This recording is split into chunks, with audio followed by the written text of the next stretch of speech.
Malalaki ang yabag ni Camila habang papunta siya sa study table ng kanyang amang si Enrico. Halata ang inis sa ekspresyon niya kaya takot na takot ang kasambahay na nakasalubong siya.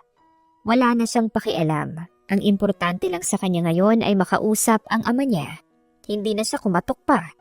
Basta na lamang binuksan ni Camila ang pintuan ng study at pumasok. Natagpuan niya ang amang may binabasa sa screen ng table niya. Nagtama ang kanilang paningin. "Don't you know how to knock, Camila?" Bungad na tanong agad ni Enrico sa anak. Naparolyo ang mata ni Camila at napahalukip-kip. "Sorry, okay? But let's drop that. I'm here to ask an explanation. Why my cards aren't working anymore? Napahiya ako, Dad. I was with my friends. And when we're going to pay na for the bags I bought, Viola, wala na akong access sa cards ko." Napahilot ng sentido si Enrico. Sumasakit ang ulo niya dahil sa anak na si Camila dahil sa paulit-ulit na gastos nito. "Really, Camila? You're asking why I removed your credit cards? Gumastos ka lang naman ng 1,000,000 mahigit sa loob ng 2 araw. Para sa ano? Sa maliit lang na bag? Tapos ngayon meron ka na namang bag na bibilhin?" Napailing si Camila. "I will need it in the future. And besides, magta-travel ako with my friends. We're planning to go to Switzerland this time. Ayoko namang paulit-ulit yung bags ko, Dad. That's so ew." Natawa naman ng sarkastiko si Enrico. "Travel, ha? Did I give you my permission already?" "Dad, I'm an adult na. Kaya ko na yung sarili ko kaya magta-travel ako." "No, you won't go out of the country. Gagastos ka na naman ng malaki dyan." Napapadyak si Camila sa inis. "Oh God, you can't do this to me, Dad. We have a lot of money. Don't worry about the gastos." "You really never learned, Camila. Walang mag-out of the country. Do you get that? Not now that I'm planning to run as the vice president of our country." "What? You're going to run for the position? But how is it related to my spendings? And my out-of-the-country escapades anyway?" "Camila, this is for your safety. Hindi ka pwedeng lalabas-labas ka na lang kung kailan mo gusto. We're receiving a lot of death threats. I can't compromise your safety. So it would be better if we're always prepared." Sagot ni Enrico. "But Dad, I already said yes to my friends. Mapapahiya na naman ako nito if I'm not going with them." "Really? Mas importante pa ba yan, Camila, kaysa sa kapakanan mo?" "No buts. Ang daming beses mo nang inabuso yung pagiging maluwag ko sa'yo. This time, you're gonna listen to me." Seryosong saad ni Enrico. "Dad naman." "And besides, I already made a decision. Sa probinsya ka na muna." Wait, what?" Putol ni Camila sa sinabi ng ama at gulantang na sinulyapan ng tingin. "I'm going to stay sa province? Oh no, Dad. You're not gonna do that to me. Ayoko dun. Ayokong magstay sa lugar na full of jejemons." "Camila, hindi ka ba nakakaintindi talaga? Para ito sa kapakanan mo." Tumaas na rin yung boses ni Enrico. "Besides, nakausap ko na yung katiwala ko dun. Dun ka na muna sa kanya hanggat masigurado kung wala nang banta sa buhay natin." "And you decided while even talking to me about that?" Nakapamewang na tanong ni Camila. "Really, Dad?" "Dahil alam kong hindi ka makikinig sa akin. So I decided whether you like it or not." Mariing hayag ni Enrico. "Bukas na agad yung biyahe mo dun. I'll ask one of the maids to help you pack your things." Parang maiiyak bigla si Camila. Hindi siya makapaniwala ang tinignan ng ama niya at naiiling pa. "Tell me you're just joking, Dad. Why is it so sudden naman?" Bulalas niya. "My words, my rules this time, Camila. Wala ka nang magagawa dun." Mas mariin pang sabi ni Enrico. Hindi na nakapagsalita pa si Camila. Napapadyak siya sa sahig bago siya walang paalam na lumabas sa study. Mabibigat ang yabag niya habang nagtungo sa kanyang kwarto. Nang makarating doon ay napasigaw na lamang siya sa inis at pinagsusuntok ang mga unan niya sa kama. Napatingin siya sa mga bags niya sa gilid na maayos na nakadisplay. Mahilig kasi siyang mag-collect ng bags. "Oh no, my babies. I don't think I can bear leaving you all." Medyo OA na saad niya at napanguso na lang. Wala naman na siyang magagawa pa. Galit ang daddy niya. At once na galit ito, talagang siya yung batas. But he's still a good father. Hindi naman idedena yun ni Camila dahil lumaki siya na naibibigay lahat ng gusto niya, lalo pa nang mawala ang mommy niya sa isang ambush. Yun ang reason kung bakit nagpahinga bigla sa politiko ang ama niya. He likes serving people at nakikita ni Camila ang passion nitong tumulong sa mga tao. Hindi rin naman ito kurakot. Pero ang maganda naman dito, bahagyang natuwa si Camila because that means her father is starting to do what he loves again. That means nakakalimutan na nito ang trahedyang nangyari noon sa mommy niya. Naputol ang pag-iisip ni Camila nang makarinig ng katok sa pintuan. Isa sa mga kasambahay yun na binili na ng ama niyang tutulong sa pag-iempake niya. Use my 5 luggages to put all my things pala, Yaya. Make sure to put nice dresses for special occasions. Bilin pa ni Camila sa katulong. Pero ma'am, kasi bilin po ni sir na isang maleta lang daw po yung paglalagyan mo ng mga damit at gamit po na kayo kong saad ng katulong. What? Isang maleta? Really? Hindi pa nga kasya sa iisang maleta lahat ng skincare ko tapos isa lang talaga? Yun po kasi yung bilin ni sir, ma'am. Sumunod na lang daw po kayo. Dad can tell this to me. Pasensya na po, ma'am. Sagot ng katulong. Napaungol na lamang sa iritasyon si Camila pero sa huli, wala na rin naman siyang nagawa. Ayaw na niyang mas galitin pa ang ama niya. Baka kapag nangyari yun, mas magtatagal pa siya sa probinsya. Hinayaan na lang ni Camila ang katulong sa pag-aayos ng gamit niya. Nawala na siya ng gana ang kumilos. Kaya kahit dinner, hindi na rin niya nagawang sabayan pa ang ama niyang kumain. Nagtatampo talaga siya dito. Kaya nakatulog na rin siya ng gabing yun na puno ng iritasyon. Pinagdasal pa niya na sana bumagal ang oras para hindi pa siya bumiyahe papuntang probinsya. Pero hindi nangyari. Dumating na lang yung oras na nasa harapan na siya ng kotseng maghahatid sa kanya sa probinsya. Take care always, Camila. I'm doing this for you. Mahal kita kaya nilalayo kita sa kapahamakan. Ayoko lang ulit na maulit yung nangyari noon. Nung nangyari sa mommy mo. Saad ni Enrico bago pumasok sa kotse si Camila. Fine, Dad. Tipid na lamang nasagot niya. Nagtatampo pa rin kasi siya dito. Naiintindihan naman yun ni Enrico. Niyakap na lang niya si Camila bago binilinan ang driver nila na maghahatid kay Camila na magdahan-dahan sa pagmamaneho. Ilang saglit lang, nasa biyahe na si Camila. Inabot din ng halos 10 oras ang biyahe. Nakatulog na si Camila eh. Nang makarating sila sa probinsya ay hapon na. Tamad na bumaba ng kotse si Camila. Matapos ibaba ng driver ang maleta niya. Sinalubong siya ng isang lalaki. Nagising bigla ang diwa ni Camila nang masulyapan ang lalaki. Antok na antok siya pero ngayon, gising na dahil sa gwapong nasa harapan niya ngayon. Moreno ito at matangkad. Nakasuot ito ng maong nakupas na may butas pa sa bandang tuhod. Ang pang-itaas ay t-shirt na walang manggas kaya kitang-kita ang muscles nito. Magandang gabi po. Ako si Lucas. Ang katiwala ni Sir Enrico dito sa mansyon. Nagbilin po siya sa akin na bantayan ko daw po yung anak niya habang nandito sa probinsya. Formal na wika nito habang napatingin sa driver. Sumulyap ito kay Camila at ewan ba niya may kung anong nagwala sa tiyan niya nang magtama ang paningin nila. Ako po si Tomas, driver ng Delgado. Hinatid ko lang si Ma'am dito at babalik din agad. Ikaw nang bahala kay Mama. Sabi ni Tomas na siyang driver ni Camila. Opo, wag po kayong mag-alala. At mukhang mabait naman yung ma'am mo. Anito bago makahulugang sumulyap muli kay Camila. Namula bigla si Camila sa hindi malamang dahilan. Bakit pa siya ganito sa harap nitong si Lucas? Hindi naman itong unang pagkakataon na nakakita siya ng gwapo. Sige, mauna na ako iho ma'am. Paalam muli ni Tomas bago tuluyang tumalikod. Napanguso na lamang si Camila. Hindi pa rin siya makapaniwala na hanggang ngayon, andito na talaga siya sa probinsya. Wala ka bang planong pumasok sa loob?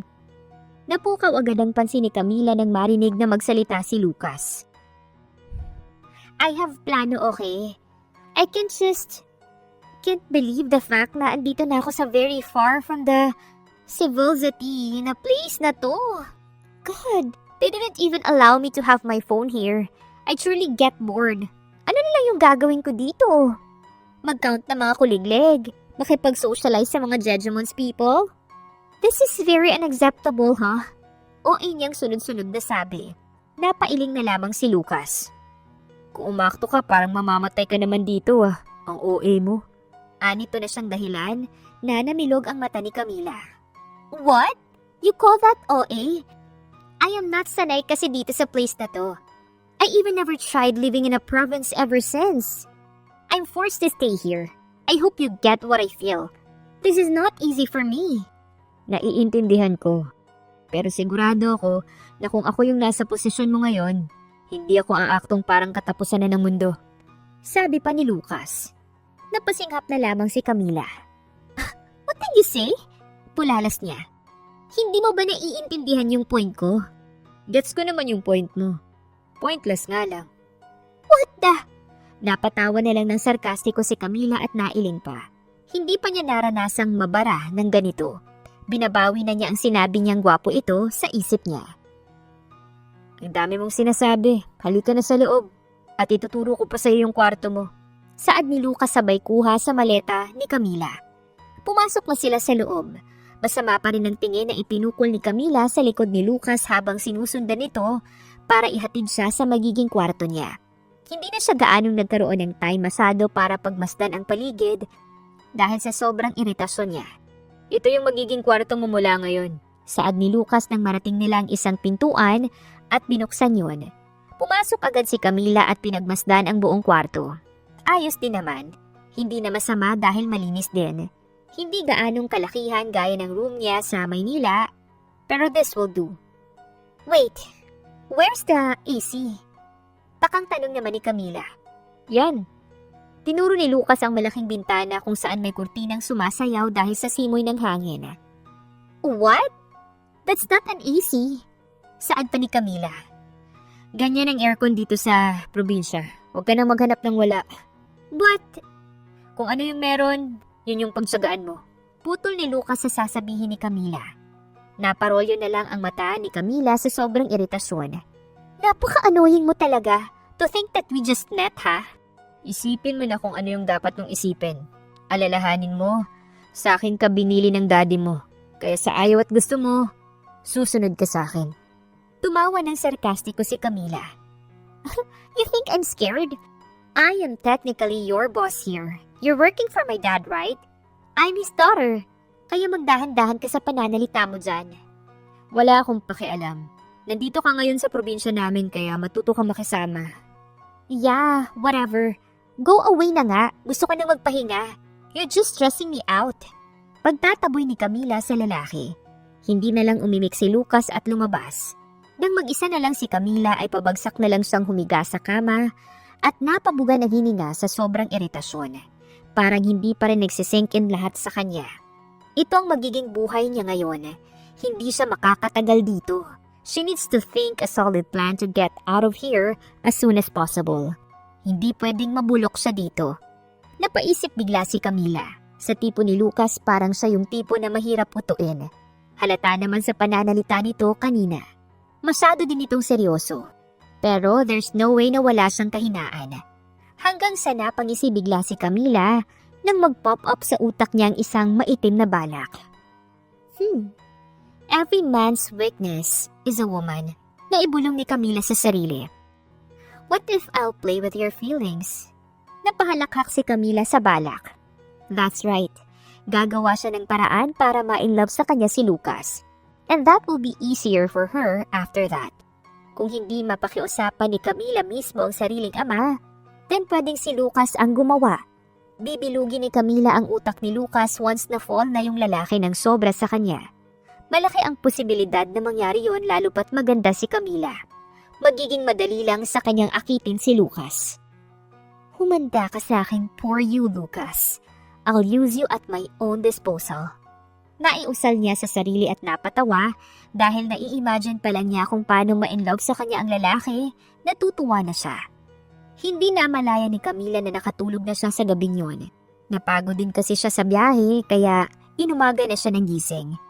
Pero ang kinairitan niya ay ang ingay ng katok sa kanyang pintuan na sunod-sunod. Kulang na lang, magiba na yung pinto. Wait, ano ba? Iritadong anya sabay bangon. At sobrang tamad na binuksan yung pinto. Bumungad sa kanya si Lucas na mukhang iritado. Tanghali na po, mahal na prinsesa. Madami pang gagawin pero patulog-tulog ka lang dyan. Saad ni Lucas at naiiling pa. So what kung tanghali na? I don't have any lakad naman. I will sleep as long as I want.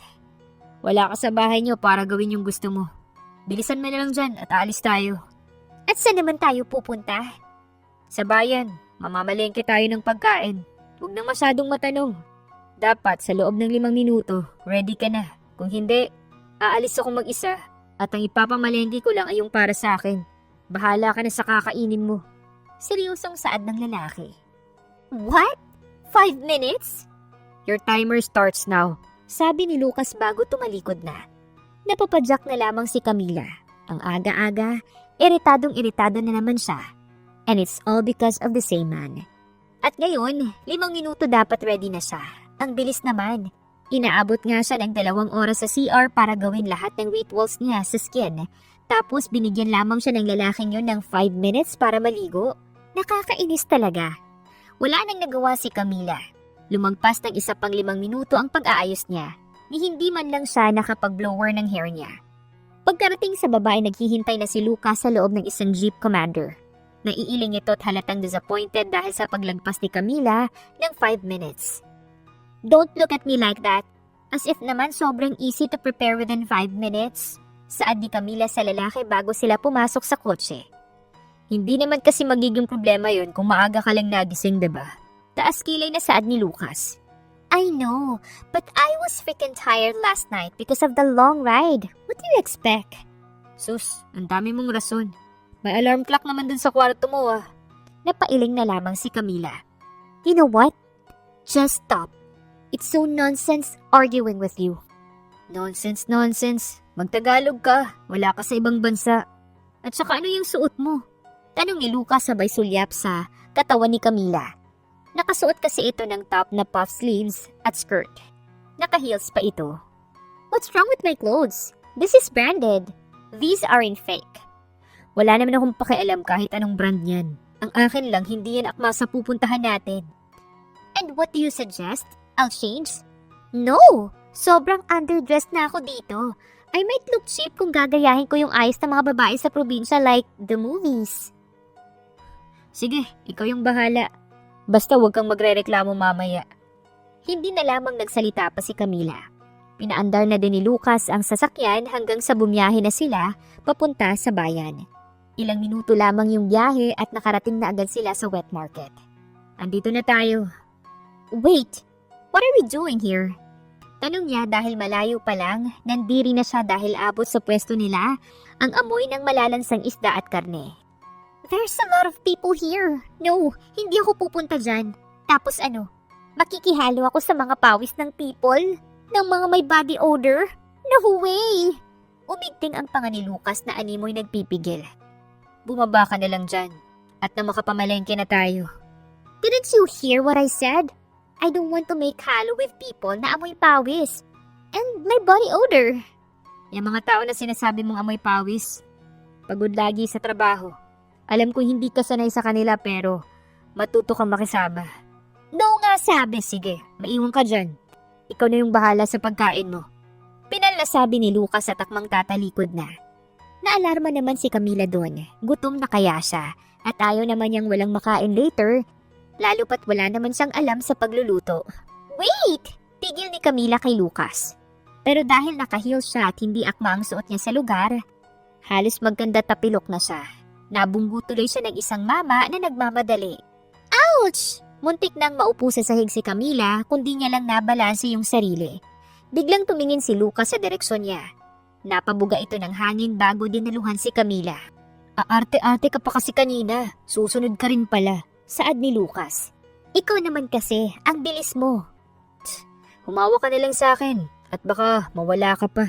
Sabi pa ni Lucas at kinuha ang kamay ni Camila para iangkla sa matigas niyang braso. Bahagyang nagulat si Camila doon. Ramdam niya ang init ng braso ni Lucas at ang tigas noon. Nakaramdam din siya ng tila kuryenteng dumaloy sa braso niya na sinabayan ng tila paru-parong nagliparan sa tiyan niya. Natulala tuloy siya sa kamay niyang nakahawak sa braso ni Lucas. Ano na? Gusto mo bang kalad ka rin pa kita dyan? Tanong bigla ni Lucas na siyang ikinasimangot ni Camila.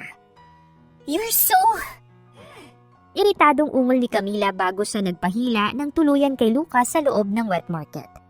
Habang naglalakad sila, napahawak na lamang si Camila sa ilong dahil sa lansa ng amoy sa paligid.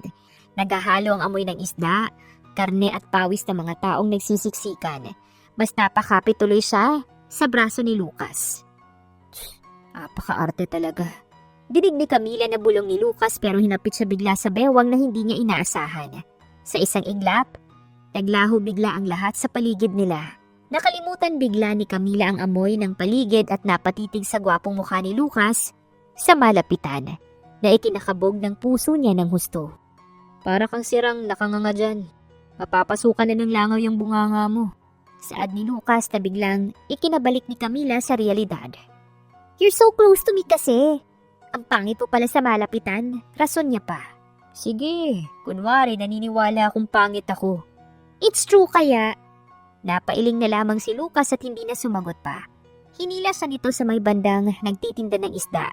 Hindi na makalma ang loob ni Camila dahil humigpit ang pagkakahawak sa kanya ni Lucas sa bewang na para bang takot itong mawala siya sa paningin nito. "Ay Lucas, ang ganda naman ang dala mo ngayon. Iba yan sa dinala mo dito ng isang araw ah." Malokong sabi ng nagtitinda sa palengke. Kumunot ang noon ni Camila. So may nadala na palang ibang babae si Lucas dito. At ano naman yun, Camila? So what kung iba-iba pang babae ang dali niya dito at ipakilala sa mga tao? It's not a big deal. Pero iba ang sinasabi ng isip ni Camila. Which is a bad thing. Wala sa sariling napairap si Camila na siyang napansin naman ni Lucas. "Walang iya ka talaga, Tupi. Anong iba yung dala ko? Pinagmukha mo pa akong babaero eh." Kalmado ngunit nangingising wika ni Lucas. "Pabilin lang ako nitong bangus. Tumahimik ka na lang dyan." Natawa yung lalaking nagangalang Tupi. "Biro lang. Anito sabay sulyap kay Camila. Huwag kang mag-alala, Miss Ganda. Good boy ang si Lucas. Sana magtagal kayo." "We're not in a relationship," sagot ni Camila agad. "Ha? Hindi kayo?" Gulat na tanong ni Tupi. "Lah, patawa. Tapos kung makahawak itong si Lucas parang ayaw niyang mawala sa paningin niya." "Aba, matindi ka pala, Lucas." Natatawang dagdag pa nito. "Ano? Hindi mo ba ako bebentahan? Sa iba na lang ako bibili ah." Kunyaring pananakot na sabi ni Lucas. "Bilis na! O eto na! Nagmamadali naman masyado eh." Nagsimula ng asikasuhin ni Tupi ang binili ni Lucas. Maya-maya pa ay nagbayad na rin si Lucas at umalis na sila doon para bumili ng iba pang makakain. Sumasakit na ang paa ni Camila dahil sa heels niya. Tapos kanina pa sila palakad-lakad. "Can we rest for a while? I'm so tired na. My foot hurts na rin." Reklamo niya. Sino ba kasi yung nagsabi sa yung magtakong-takong ka ha? Taas kilay na tanong pa ni Lucas. "Sorry ha, I have no idea naman kasi na ganitong place pala yung pupuntahan natin. At saka I'm already starving. Wala bang nearby restaurant dito? Can't we eat first?" "May malapit na kainan dito." "Then good, let's go na." Walang imik lang naman na iginiya ni Lucas ang pupuntahan. Naglakad lang ulit sila dahil sabi ng lalaki ay malapit lang. Kaya hindi na lang nagreklamo pa ulit si Camila. Pero imbis na isang fine dining restaurant sila tumigil, sa isang karinderya sila pumunta na siyang ikina-confuse lalo ni Camila.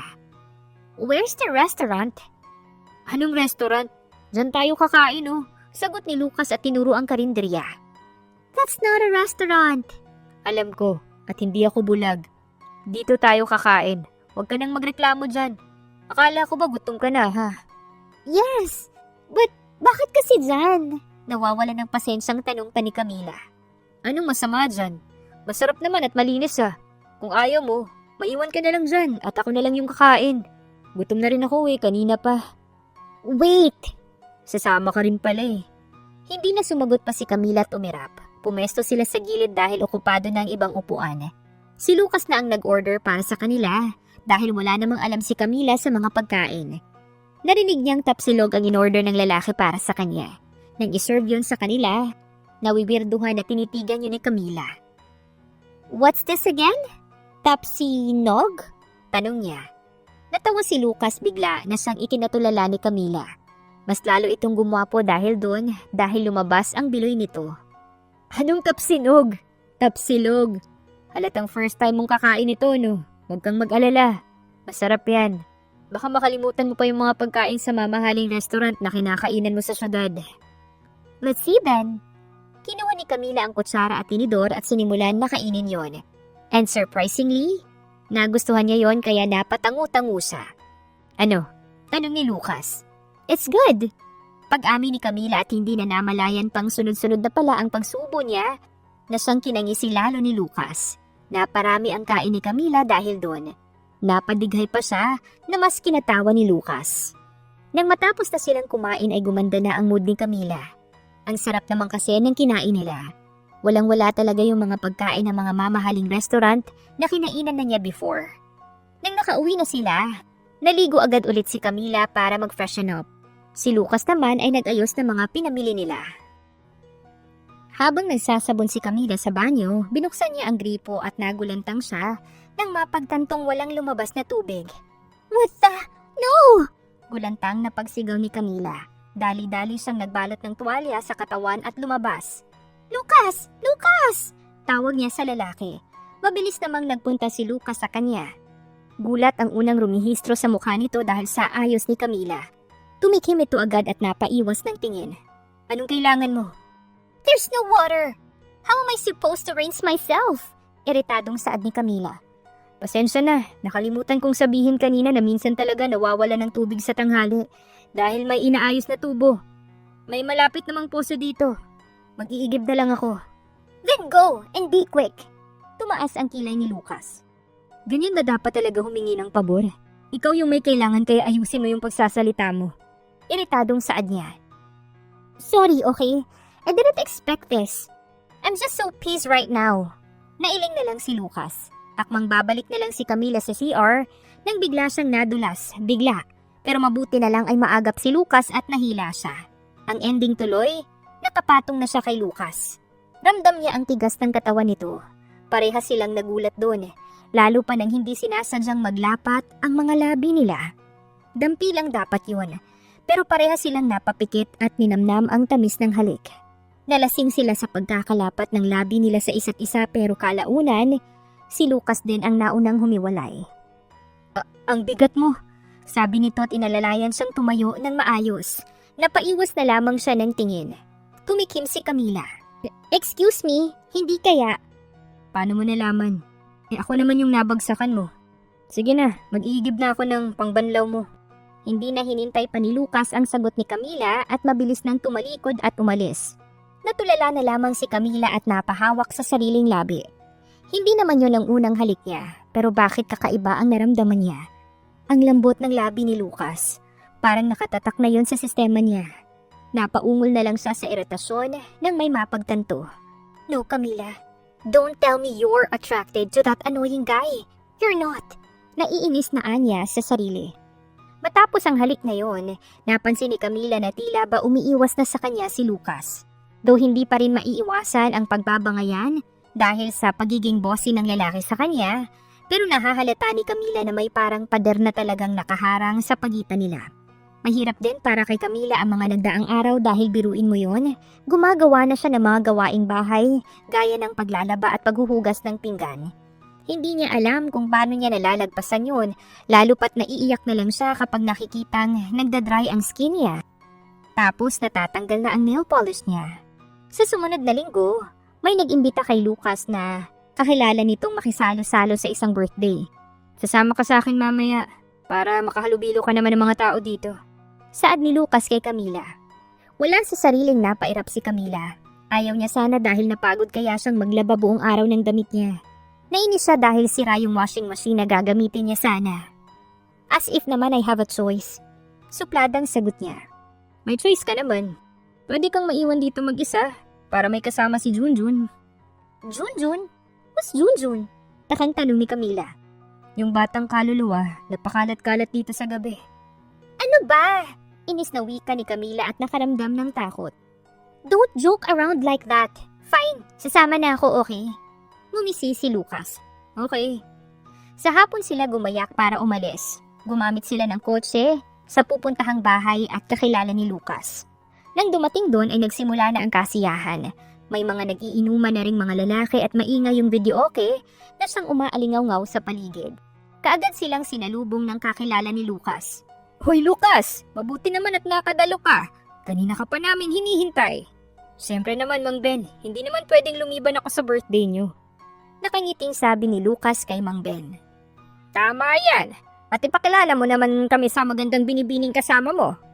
Nagkantsawa ng iba pa na nakarinig sa sinabi ni Mang Ben. Nahiya bigla si Camila at namula pa. Ito si Camila. Anak siya ni Don Enrico. Maikling pakilala ni Lucas kay Camila. Maliit na ngumiti lang naman si Camila dahil nahihiya talaga siya, lalo pat ito yung first time niyang dumalo sa isang selebrasyon sa probinsya. Ibang-iba kasi ang nakasanayan niya. Pero hindi niya maitatangging mas masaya ang mga tao dito kumpara sa mga engrandeng selebrasyon na nadaluhan na niya noon. Aba, hindi namin alam na may anak pala si Don Enrico. Ikinagagala ka naming makilala, iha. Welcome na welcome ka dito. Pagpasensyahan mo na lang at medyo magulong iba dahil medyo nakainom na. Saad ni Mang Ben. It's okay. Sagot ni Camila. Maya-maya pa inaya na sila sa loob para kumain. Isang saglit lang ay may lumapit na babae kay Lucas na parang kaedaran lang ni Camila. Dinig niyang Yumi ang pangalan nito. Mabuti naman at nakadalo ka na, Lucas. Ngayon na lang ulit kita nakita. Hindi ko tuloy ma-enjoy yung pansit sa favorite nating pansitan sa bayan dahil wala ka. Sabi ng Yumi. At may papalo-palo pa sa braso ni Lucas na siyang ikinataas ng kilay ni Camila. Bakit naman kasi kailangan pang may papalo? Halatang chancing. Wala tuloy sa sariling napairap si Camila na siyang napansin din ni Lucas. Medyo nabisi lang sa ibang bagay. Pasensya na, Yumi. Sagot ni Lucas. Dapat kasama na kita sa susunod doon At halika, may sineparate akong favorite mong kare-kare. Kain ka na at sasamahan kita. Pag-aya pa ni Yumi kay Lucas. Alanganin namang napasulyap si Lucas kay Camila. May kasama ako, Yumi. Mamaya na lang. Napasulyap din si Yumi sa direksyon ni Camila.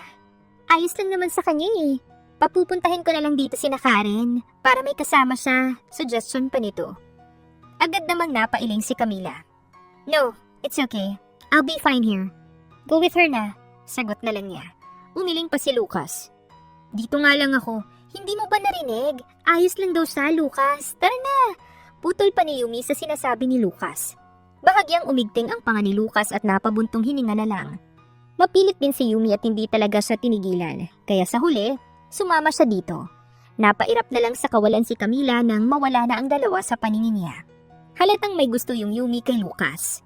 Naiinis siya sa katotohanan yun na hindi man lang niya gaanong nabawasan yung pagkain niya na sinerve sa kanya nang nagpakilalang Karen. Iritado tuloy si Camila hanggang sa umuwi sila. Inaya kanina si Lucas na uminom kaya namumula na ang mukha nito pero mukhang nasa wisyo pa naman ito at hindi pa lasing na lasing talaga. Nang makarating sila sa bahay ay hindi pa rin umiimik si Camila.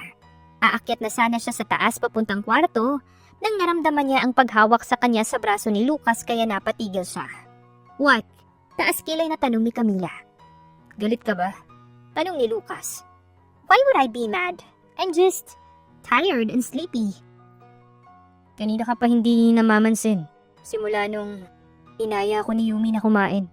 Ganyan ka na. What are you saying? I'm just not enjoying the celebration. Kasi hindi yun yung nakasanayan ko, okay? I'm still adjusting. Pagrarason ni Camila. Umigting ang panga ni Lucas. Sigurado ka ba dyan? Kasi parang may kakaiba Hindi ka gaanong nagsusuplad You want me to be mad at you then? Hindi sa ganun. Hindi lang ako sanay na ganito ka. Pero, mas okay na inaaway mo na lang ako.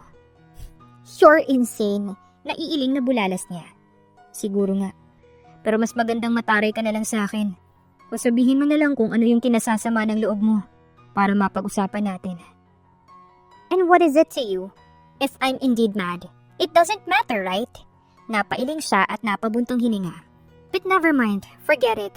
Magpahinga na lang tayo because we're both tired. Napagod ka kanina makipag-usap sa Yumi mo. Dagdag niya at huli na para mapigilan ni Camila ang sariling bibig. Napatitig ng bahagya si Lucas kay Camila at biglang napatango-tango. Ikaw ang nagtulak sa akin sa kanya. Tapos, magrereklamo ka ngayon? Fine! It's my fault. So there. Na-admit ko na. Pwede na ba akong magpahinga? Sarkastikong saad ni Camila. Kung makapagsalita ka dyan, Parang ano? Para kang nagsiselos. Imposible naman yun dahil ayaw mo naman sa akin simula pa lang. Saad ni Lucas at natawa sabay iling. Hindi nakaimik si Camila dahil doon. Pakiramdam niya, nahuli siya bigla sa isang bagay na ayaw niyang aminin sa sariling nagawa niya. At isa pa, nawalan siya ng lakas na i-defend bigla yung sarili niya. Nasaan na yung matapang na bersyon niya kapag may argumento. Sumeryoso din bigla si Lucas at masumigting ang mga panga dahil sa pananahimik ni Camila. At doon pa lang, mukhang nahinuha na ng binata na tama siya sa sinabi at nahuli niya sa akto si Camila. Hindi mo ako pwedeng magustuhan, Camila. Seryosong saad ni Lucas at napabugan ng hangin at umiling pa. Hindi pwede. Tumaas ang kilay ni Camila at pilit na pinataray ang ekspresyon sa mukha. Kahit nahuli na siya sa akto, ayaw niyang magmukhang kawawa. No. What is it to you? You're not me. So you don't have the right to tell me what to do. Mataray na saad niya. Ibaling mo na lang sa iba yung nararamdaman mo sa akin. And why is that? Is it because of that Yumi who keeps on flirting with you earlier? Medyo tumaas na yung tonong sabi ni Camila. Wala siyang kinalaman dito. Now you're protecting her, ha? Be grateful that I like you. Mahirap makuha ang atensyon ko tapos sasabihin mo lang sa akin na ibaling ko sa iba tong nararamdaman ko. You're so kapal naman. Hindi nga pwede. Temporary ka lang dito. Aalis ka din kaya't hanggang maaga pa. Kalimutan mo na yung pagkagusto sa akin. No, and I ain't gonna leave here right away. I'll talk to my dad. I'm sure he won't mind. Nasasabi mo lang yan ngayon. Pero makakalimutan mo rin yan. And how sure are you with that? This is the first time that I felt this way kaya ang daming nagkakagusto sa akin sa Maynila. Pero hindi ko sila masyadong binibigyan ng atensyon. That's why you're so lucky that I like you. Hindi kita pinilit para magustuhan ako. At isa pa, wala kang mapapala sa akin dahil hindi kita magugustuhan. Kahit kailan. Parang kutsilyo ang mga salita na lumalabas sa bibig ni Lucas na tumarak sa puso ni Camila. Tahimik ang dalaga at nanubig ng bahagya ang mga mata. Hindi niya nakita na ganito ang mangyayari. Lucas could have been at least gentle towards her, pero hindi. Walang habas ang pangre-reject nito sa kanya. Nagtitigan pa sila ng ilang mga segundo, pero nauna nang magbawi ng tingin si Lucas. Magpahinga ka na.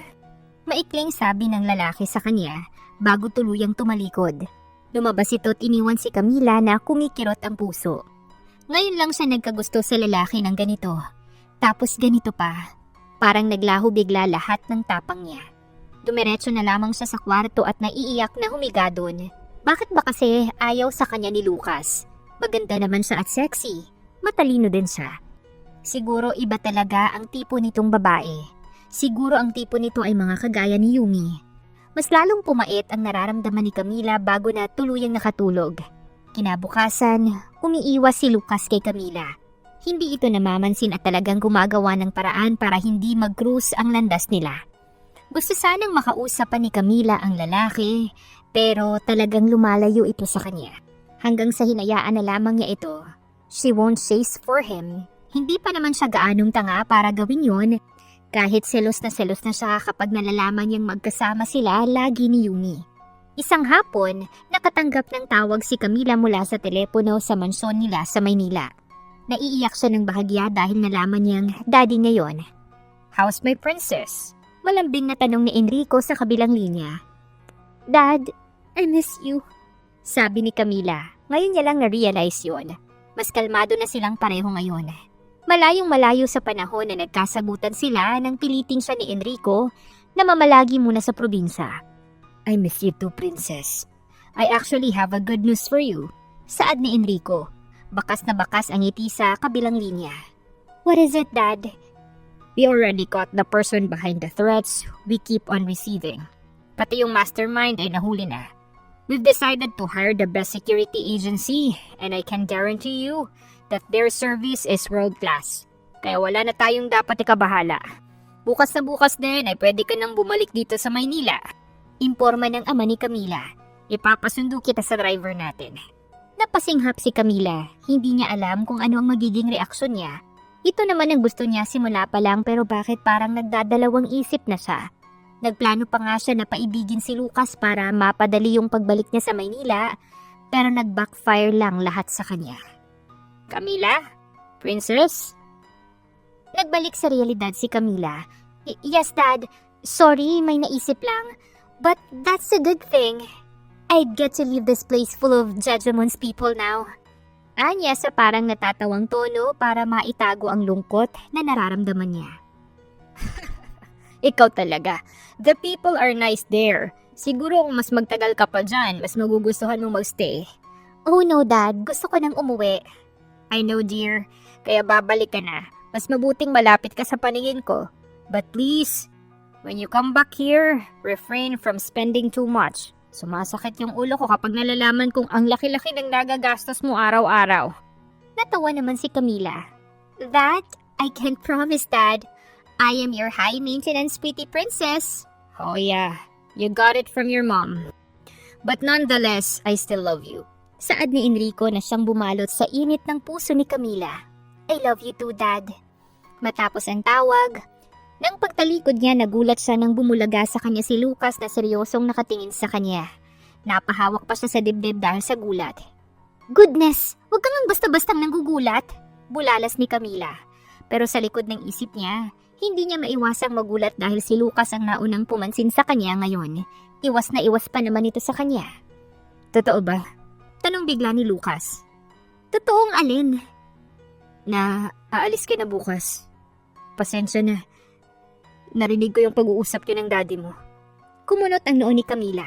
Siya lang ba o nababakasan niya talaga ang lungkot sa tono nito? Yes, he said our driver will pick me up tomorrow. Sagot ni Camila. Umigting lang ang panga ni Lucas pero halatang may sasabihin ito. Pero mas pinili na lamang nitong tumango kalaunan. Mag-ingat ka. Maikling sabi ni Lucas at akmang tatalikod na pero hindi napigilan ni Camila ang pigilan ito sa pamamagitan ng paghawak sa braso niya. Aren't you going to stop me? Bakit ko naman gagawin yun? Diba ito naman yung gusto mo? Ang makaalis agad dito. I already confessed my feelings for you.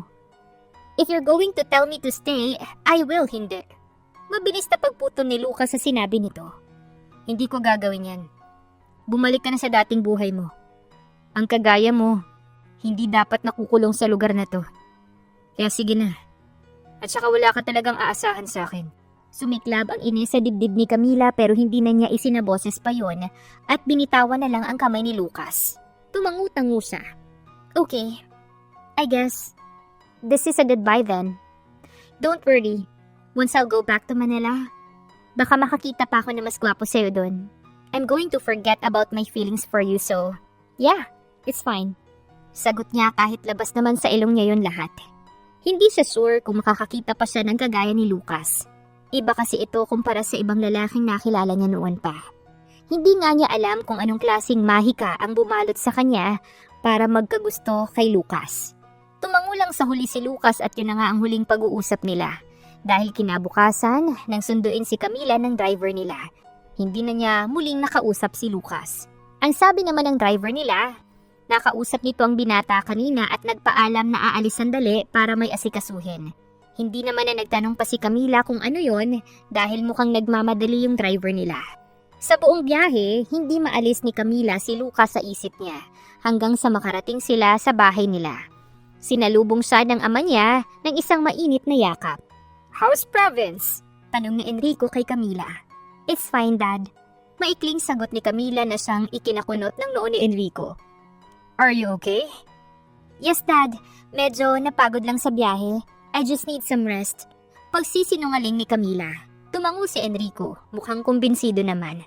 Okay, I'll let you get some rest. Baba ka na lang kapag gutom ka na.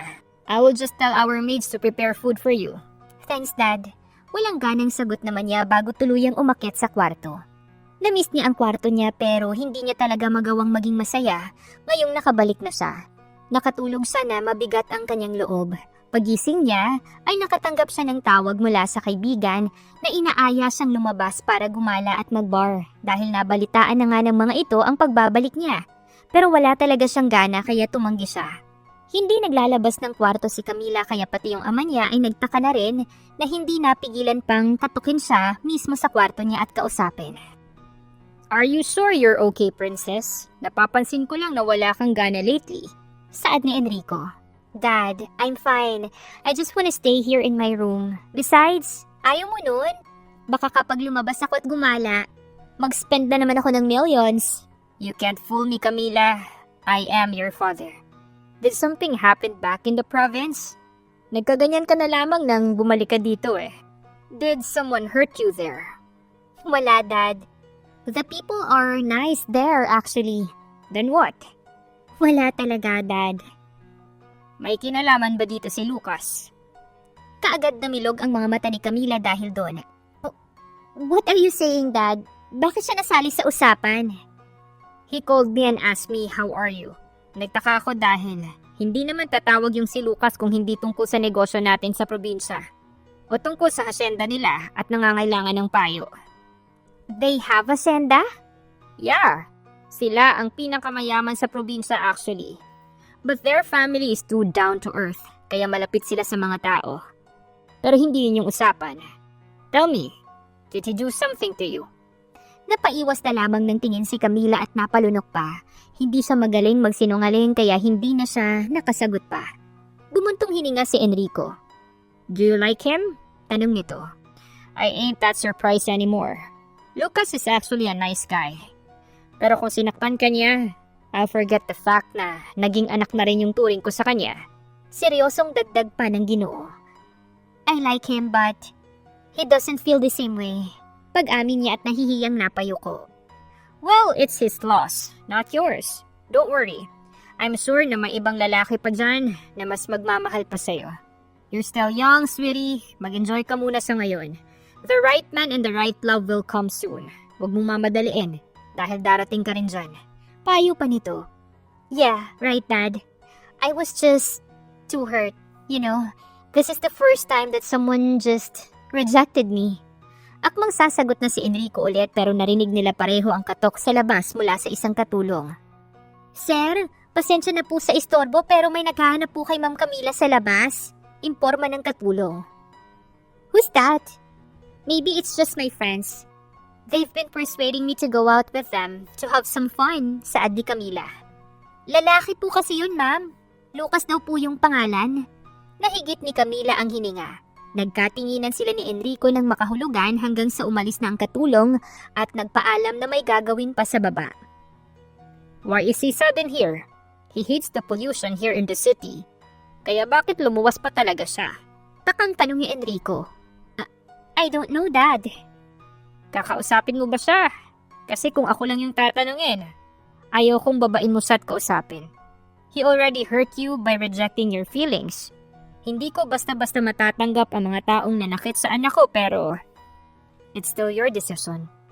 Napatitig si Camila sa ama ng matagal. Napaisip din siya bigla. Ready na ba siyang kausapin ulit si Lucas? Nasaktan siya sa pang-reject nito sa kanya. Pero gusto pa rin niyang malaman kung bakit ito lumuwas at nagpunta pa talaga sa bahay nila. Bumuntong hininga si Camila. I'll talk to him, Dad. Okay, if he'll do something bad to you, just shout, okay? Ako mismo yung bubugbog sa kanya at sisiguraduhin kung hindi na siya makakalapit pa sa'yo. Mapaglarong tono na saad ni Enrico, pero mababakasan ang kaseryosohan sa ekspresyon nito. I know, Dad, but we both know that Lucas is not that type of person who will just hurt someone. We'll never know. Sa living area kayo mag-usap para may makakakita sa inyo. Baka kasi sa pribadong lugar kayo mag-usap, matukso pa kayo. Dad, stop it. Bababa na nga ako, oh. Hindi nahihintay pa ni Camila ang sagot ng ama at lumabas na sa kwarto niya. Bumaba na siya at natagpuan si Lucas na nakaupo sa isahang sofa nila. Napatayo ito nang magtama ang kanilang mga paningin. Camila, pagtawag nito sa pangalan niya. Pwede ba tayong mag-usap? Why are you here, Lucas? Gusto kitang makita at makausap na din. Pag-amin nito na siyang ikina-confuse ni Camila. Hindi maiwasang mainis ni Camila bigla. Nung huli silang magkita, ni hindi siya nito pinapansin. After niyang umamin dito, parang may nakakahawa siyang sakit na hindi man lang siya magawang kausapin ng matagal. Kaya inis na inis talaga siya ngayon dahil bakit parang may nakikita siyang pananabik dito. Or hindi, namamalikmata lang siguro siya. Umupo si Camila sa sofa na nakaharap kay Lucas. Bakit gusto mo kong makita at makausap? Kung noong nandun pa ako sa probinsya, hindi mo nga ako masyadong pinapansin. That's really rude of you, you know. Napabuntong hininga si Lucas. Alam ko. At humihingi ako ng tawad sa ginawa ko. Hindi ko ginusto yun. Okay, fine. I'll accept your apology. Pero it makes me wonder why you visited me here. Hindi ka ba makakatulog ng maayos sa gabi kapag hindi ako nakita at nakausap? Wala ka namang gusto sa akin, but you're making me think that way. May pagkasarkastikong tono na sabi ni Camila. Umigting ang panga ni Lucas at hindi agad nakapagsalita. Bakas na bakas ang kaseryosohan sa ekspresyon nito, kaya hindi maiwasang kabahan ni Camila. Napaiwas tuloy siya ng tingin. Don't look at me as if what I said was true. I was just joking. Ang mabuti pa bumalik ka na lang sa province. Paano kung gusto nga talaga kita? At paano kung masigit pa doon yung nararamdaman ko? Putol bigla sa sinasabi ni Camila. Si Camila naman ngayon ang natahimik kasabay ng pag-init ng kanyang pisngi. Totoo ba ang sinasabi ni Lucas? Napalunok tuloy siya. Pumunta ka lang ba dito para magsinungaling sa akin? I have no time to play around with you. Saad ni Camila, kunyaring naiinis kahit pa hindi na makalma ang loob niya dahil sa nagliliparang mga paru-paro sa tiyan niya. At isa pa, hindi mo ko pinapansin ng mga huling araw ko doon. Iniiwasan mo ko as if naman may sakit ako. Lagi mo din akong inaaway doon. So don't expect me to just believe what you said. Napaiwas din ang tingin si Lucas. Inaasahan ko nang magiging ganito yung reaksyon mo. Handa naman akong patunayan sa'yo na totoo yung nararamdaman ko. At sorry kung mali yung mga pinakita ko sa'yo nung nasa probinsya ka pa. Talagang mali. You just hurt my feelings, you know. Saad ni Camila. Ang pang-aaway ko sa'yo ang naging defense mechanism ko. Pagtapak mo pa lang doon. Dahil alam ko nung una pa lang, nung unang kita ko pa lang sa'yo, alam kong magiging delikado ako. Seryosong saad nito. And why is that? Delikado ako sa'yo dahil alam kong mabibihag mo yung loob ko. Pinilit ko namang labanan sa pamamagitan ng pagsusungit sa'yo. Pero ang lakas mo talaga. Natibag mo yung parang malaking tipak na bato na binalot ko sa puso ko. Anito at bahagyang natawa at naiiling pa. Sabi ko sa sarili ko, hindi ganito ang tipo kong babae. Maganda ka at may maamong mukha pero para kang tigre kung magalit. I know na maganda ako with an innocent face. Pero bakit kailangan mo pang dagdagan? Inis na saad ni Camila. Yan, dyan sa pagtataray mo ako nakuha. Ayoko sa mga babaeng kagaya mo pero nakuha mo yung puso ko ng ganun lang kadali at kaikling panahon. Kaya ko naman nung wala ka eh. Nakaya ko naman nung wala yung kaingayan mo at kaartehan mo. Pero nung wala ka, narealize ko na may nagbago sa akin. Hindi ko pala kaya. Hindi ko na kayang wala ka, Camila. May pagsusumamong sabi nito at inamin naman sa sarili ni Camila na bahagya siyang nadala. I still don't believe you. You should still prove it. Mahinang sambit niya. Naiintindihan ko. At gusto ko lang din malaman mo na kaya kong talikuran ng lahat para sa'yo. What are you talking about? You can just do that. Hindi ko nga alam kung bakit kailangan mo magpunta dito just to confess your feelings for me. Saad ni Camila, bahagya pa ring namumula ang mga mata. Wala tinamaan ako sa'yo. At huwag kang mag-alala. Maayos ang lahat bago ko umalis. Nakapagbili na ako sa mga maiiwan kong trabaho. Sa ngayon, ikaw ang pinakamahalaga sa akin. Hindi ko talaga kakayanin kung tuluyan kang mawala sa akin kaya kailangan kong sumugal. Kahit alam kong walang kasiguraduhan na may pag-asa ako sa'yo. Natahimik lang si Camila. Alam niya sa sarili na baka niloloko lamang siya ni Lucas. Pero malaki ang parte sa puso niya na nagsasabing totoo ang lahat ng mga lumalabas sa bibig niya. Fine, I'll give you a chance. But talk to my dad first. Ipakita mo sa aking seryoso ka talaga. Nakangising saad pa nito. Gagawin ko yan. Yan ang isa sa mga rason kung bakit ako nandito. Para makapagpaalam ng formal kay Don Enrico. Malaki ang respeto ko sa papa mo kaya ipapakita ko sa kanyang malinis yung intensyon ko sa'yo. Hindi naman in-expect ni Camila yon. Nagkaroon na siya ng mga manliligaw noon pero ni isa sa kanila, walang naglakas loob na kausapin ng daddy niya. Pero si Lucas, he is man enough to talk to her dad. Kaya naman nang nag-usap na nga ang ama ni Camila at si Lucas, walang alam si Camila kung tungkol saan ang pinag-usapan nila. Pero noong mga sumunod na araw, naging madalas na si Lucas sa bahay nila.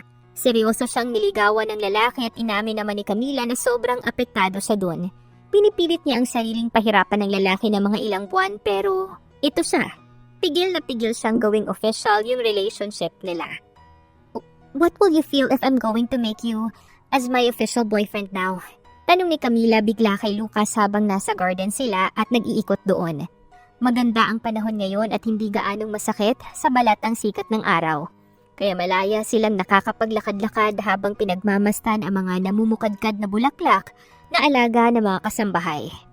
Ako na ang pinakamasayang lalaki sa mundo kapag nangyari yun. Bakit? Sasagutin mo na ba ako? Malokong tanong pa nito. But what if I prolong it for say a year? Kaya mo bang maghintay ng ganun katagal? May panghahamong tanong pa nito. Napatawa si Lucas. Sige lang, alam ko namang patay na patay ka pa rin sa akin hanggang ngayon eh. Ow! I'm serious kasi. If you're going to be like that, baka hindi na talaga kita sagutin. Sige ka, kunwaring pananakot nito. Okay lang kahit pahabain mo yung panliligaw ko sa'yo. Nasa sa'yo naman yun eh. Tatanggapin ko kung ano yung magiging sagot mo. Kahit pa kung masaktan lang ako sa huli. At least, alam ko sa sarili kong sinubukan ko. Alam kong wala akong pagsisisihan sa huli. Hindi alam ni Camila ang isasagot at napalunok siya. Sa ilang buwang paliligaw ni Lucas, ipinakita talaga nito na seryoso siya sa kanya. May mga araw na bumabalik ito sa probinsya para sa mga naiwang trabaho. Pero naging constant ang communication nila sa tawag at text. At ni minsan, hindi siya binigyan ni Lucas ng ikasasama ng loob niya. Inassure nito na lagi na siya lang kahit nanliligaw pa lang ito. But if you're sawana, it's fine. You can stop courting me already. I'm not forcing you or something. Anya. But it was just a test. Tinignan niya lang kung anong magiging reaksyon nito. Like what if ayoko talaga sa'yo, diba? What if I already like someone else? You said you're going to accept kahit anong magiging sagot ko. Dagdag pa niya. Umigting ang panga ni Lucas at hindi nakasagot agad. Napalunok din ito at napaiwas at halatang nahihirapang iproseso ang sinabi ni Camila. Kung yun yung gusto mo, mahinang usal nito. What? Hahayaan mo na lang? Taas kilay na tanong ni Camila. Mahirap, pero oo. Marunong naman akong tumanggap ng pagkatalo. At saka bakit ko naman ipipilit yung sarili ko, diba? Kung alam ko naman na sa huli, hindi ka sasaya sa akin. Bahagyang natuwa si Camila sa naging sagot nito pero hindi siya nagpahalata. This is Lucas, a wise and mature man. Hindi niya alam kung ano bang nagawa niya para magkagusto sa kanya ng husto ang lalaki. Oo, ito naman talaga ang goal niya pero hindi siya makapaniwala. Hindi niya alam kung ano ang magandang nagawa niya sa buhay para magkaroon ng isang Lucas sa buhay niya. Kaya naman naisip ni Camila na ready na siya. Ready na siyang sagutin ito. Gusto niyang mas maranasan pa ang pagmamahal na kayang ibigay sa kanya ni Lucas. Alam niyang wala siyang magiging pangamba sa oras na maging sila. Pero kinausap niya muna ang daddy niya tungkol dad. Dad, what do you think about Lucas? Ang batang yun. Hindi ko pa nasasabi sa'yo pero I know that he's the best man for you. Nakikita ko na porsigido siya. And that's the kind of man that I want for you. Sagot nito na siyang kinatuwa ni Camila. I'm planning to say yes to him na. I just want you to know that baka kasi pagbawalan mo pa ako matanda na ako. Pagbibiro niya. I know that, okay? At nakikita ko ding maganda yung naging impluensya sa'yo ni Lucas. Hindi ka na gumagastos ng milyones. Nasa 100,000s na lang. Dad, seryoso kasi. Totoo naman And I am so proud of your progress. Maliit o malaki man yan. Kaya oo na, botong-boto ko kay Lucas para sa'yo. Basta wag lang kayong magpapakasal agad Biro pa nito. It's too early for that, but who knows? Basta, kasal muna bago anak. At sa huli, naisip niya na bukas din, balak niyang ibigay kay Lucas ang matamis niyang oo at hindi niya rin maiwasang ma-excite doon. Plinano niyang gawing espesyal yun kaya nag-book pa siya ng whole restaurant para doon. Tinext na din niya si Lucas tungkol doon at umuo naman ang lalaki kahit nagigilty si Camila dahil manggagaling pa siya sa probinsya. Baka pagod na ito ngayon pero nandito na, wala nang atrasan to. Nang sumapit ng alas 8 ng gabi, sinigurado na ni Camila na ayos na ang lahat. Sakto naman dahil sa tamang oras dumating si Lucas. Mukhang pagod pa ito at puyat dahil nakwento nitong nagkaproblema daw sa hasyenda nila. Pero naayos naman na lahat. Pagkapasok nito sa restaurant ay tumunog na ang malamyos na musika mula sa violin. Kagaya ng in-instruct niya sa staff. Bakas na bakas ang confusion sa mukha ni Lucas dahil doon. Ano to? Bakit may ganito? Takang tanong ni Lucas. Well, because today is a very special day. Bakit? Birthday mo ba? Diba, March pa, next year yung birthday mo eh. Anong okasyon? Nag-init naman ang puso ni Camila dahil doon. Never siyang nagkwento kay Lucas ng mga ilang detalye sa buhay niya, sa sarili niya. But she's glad na he's doing his best para makilala siya ng lubusan. Why? Need ba ng okasyon? Hindi mo ba nagustuhan yung surprise ko? Kunyaring nagtataray na tanong ni Camila. Nagustuhan ko. Nagulat lang talaga ako. Salamat at nag-effort ka pa talaga sa akin. Sino ba naman ako, diba? Sino ka? Ikaw lang naman ang boyfriend ko. Hindi nakaimik si Lucas at doon ay parang naistatwa bigla. Halatang hindi siya makapaniwala sa sinabi ni Camila at parang pinoproseso pa ang lahat ng nasa isipan niya. What? Aren't you happy? Come on, say something. Do you want me to take it back? Hindi na natapos pa ni Camila ang sinabi nang bigla siyang nakawan ng mariin na halik ni Lucas. Nagulat siya nung una pero natagpuan na lamang niya ang sariling humahalik pabalik sa lalaki. Nandoon na naman ang kiliting naramdaman niya na si Lucas lang ang nakakapagparamdam sa kanya. Nagpalakpakan ng mga staffs na nanonood sa kanila. Halatang natuwa din sa nangyari. Ilang segundo ang tinagal ng halikan hanggang sa para bang naubusan na sila ng hangin kaya bumitaw din agad. Wala nang bawian na. Akin ka na. Akin ka na Camila. Pabulong na sabi ni Lucas. I'm yours, Lucas. Kaya dapat, sa akin ka din. Sayong-sayo ko. Sagot naman ng lalaki. Dapat lang, even if you're annoying, my heart only beats for you. You're the only man who made me feel this way. Pero be prepared, ha? I am sometimes being difficult, but you just have to be patient with me. You're not gonna easily give up naman, diba? Ako pa ba? Nasubok na yung pasensya ko sa kaartehan mo nung nasa probinsya ka pa. Kayang-kaya kitang i-handle. Yeah, because I'm a high-maintenance woman. I'm admitting that. Ready na ba yung bulsa mo? I heard naman na hasyendero ka kaya dapat ready ka sa akin. Kasi baka mamaya ma-empty ko yung pockets mo. Sa tingin mo ba hindi ko naisip yan? Ready na ako.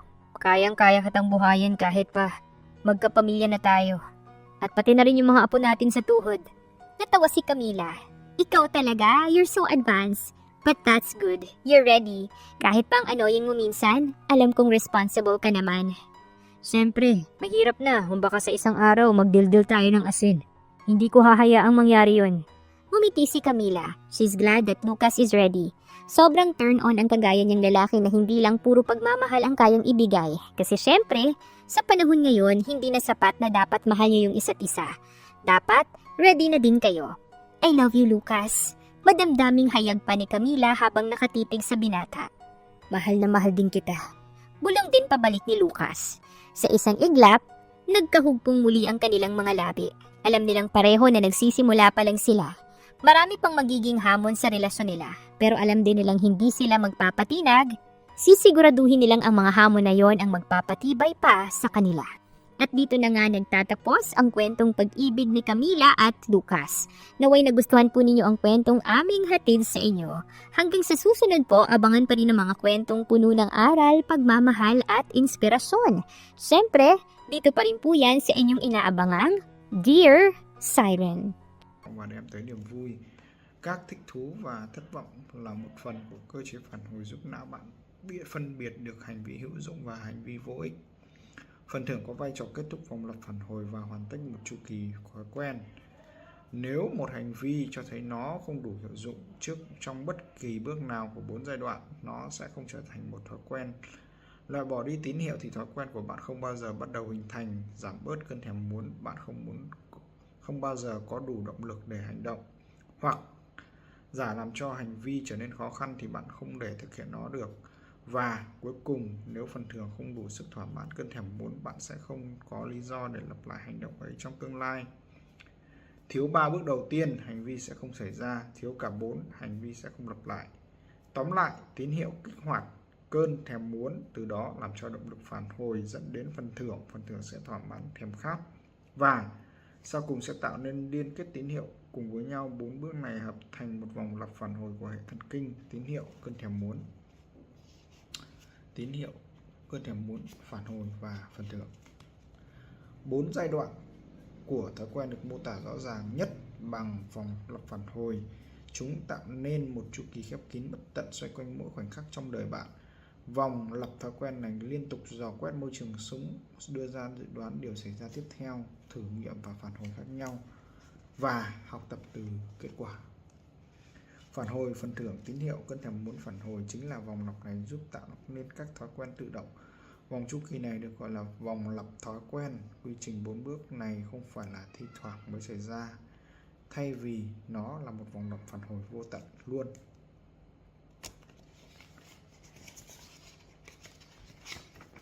Vận động không ngừng xoay quanh mỗi khoảnh khắc trong đời sống của ta, kể cả ngay lúc này.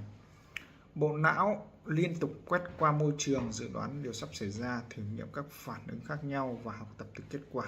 Toàn bộ quy trình này hoàn tất chỉ trong tích tắc của giây, và ta sử dụng quy trình lặp lại đi lặp lại này mà không nhận ra mọi thứ xung quanh được gói ghém vào trong khoảnh khắc trước đó. Chúng ta có thể chia 4 bước này thành 2 pha chính: pha vấn đề và pha giải pháp.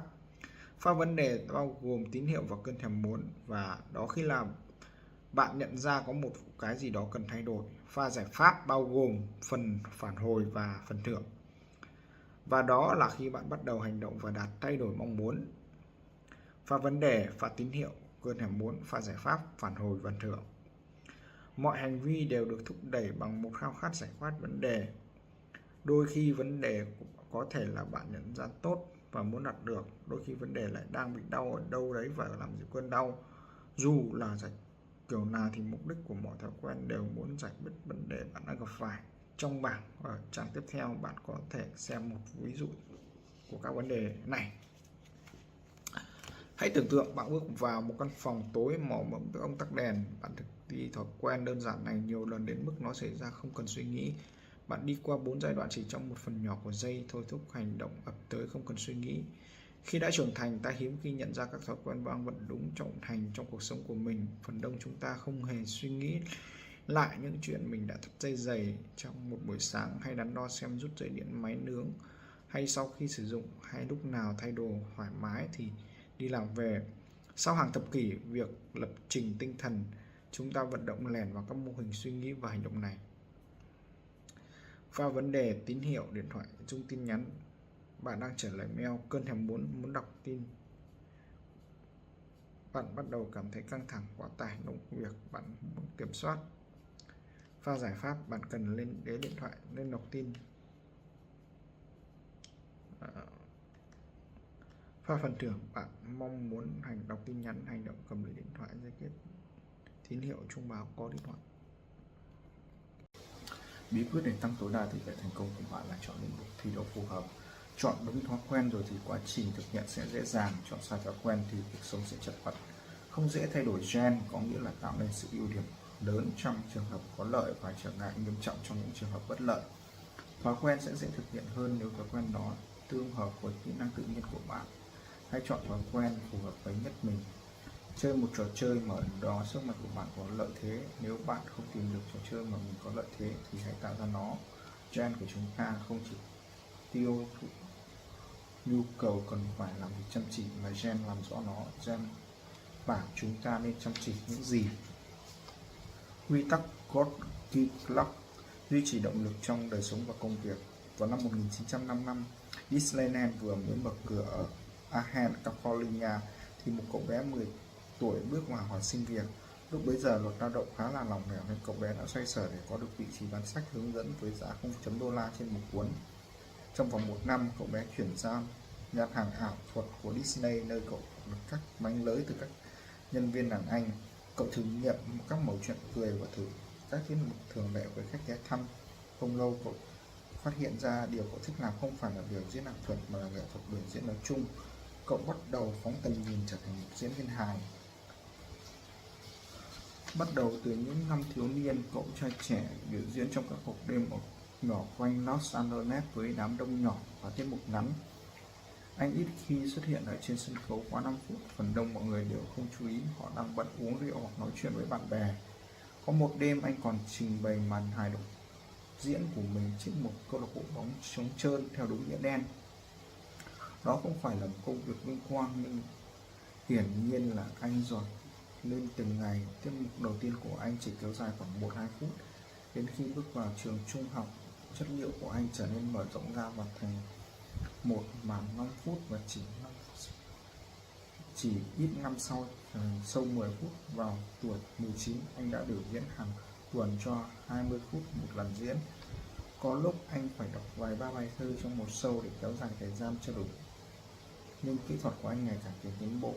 Anh bỏ ra hơn một thập kỷ để thử nghiệm, điều chỉnh và thực hành. Anh nhận thấy việc lên cây viết chương trình truyền hình và dần dần anh có thể bắt đầu xuất hiện ở các talk show. Vào giữa năm 1970, anh đã thăng tiến trở thành khách mời thường xuyên trong chương trình The Tonight Show and Saturday Night Live. Cuối cùng, sau gần 15 năm làm việc, chàng trai đã trẻ trở nên nổi tiếng. Anh thực hiện một tour lưu diễn 60 thành phố trong 13 ngày, rồi một tour 72 thành phố trong 80 ngày, rồi sau đó là một tour 85 thành phố trong 90 ngày. Anh có 18.695 thính giả tham dự một show ở Ohio.